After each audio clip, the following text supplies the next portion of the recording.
Partiamo dalle vongole.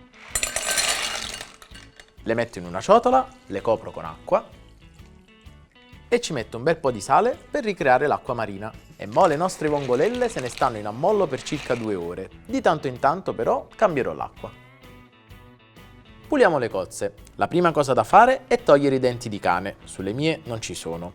Poi bisogna strappare questa parte pelosa chiamata bisso. Una veloce sciacquata e ci occupiamo dei calamari.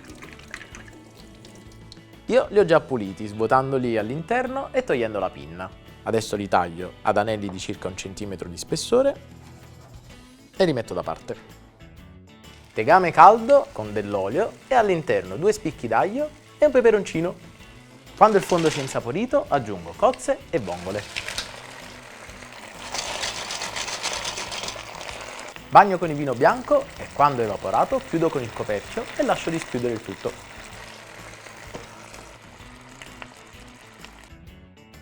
Cozze e vongole si sono aperte, andiamo a scolare. Buona parte delle vongole e delle cozze le sguscio e l'altra invece la tengo per la decorazione del piatto.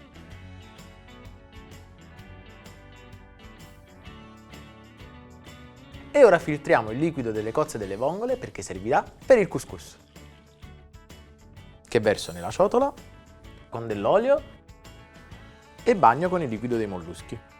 Copro con pellicola e lascio riposare per circa 5 minuti. Tagliamo in 4 i pomodorini.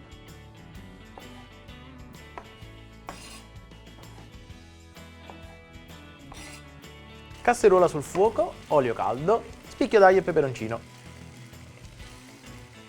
Faccio soffriggere per circa 1 minuto i calamari. È il momento di mettere il sale e il pepe. Una bella miscata e poi possiamo togliere Uscerasil e l'aglio dentro i pomodorini e questi li facciamo cuocere per 4-5 minuti. Uniamo i gamberi, faccio andare giusto 1 minutino prima di aggiungere anche le cozze e le vongole. Una sfiammata veloce prima di spegnere e aggiungere il couscous.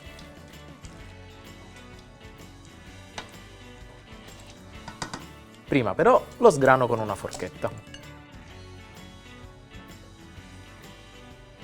Amalgamiamo bene. Tritiamo le foglioline di menta e profumiamo il tutto.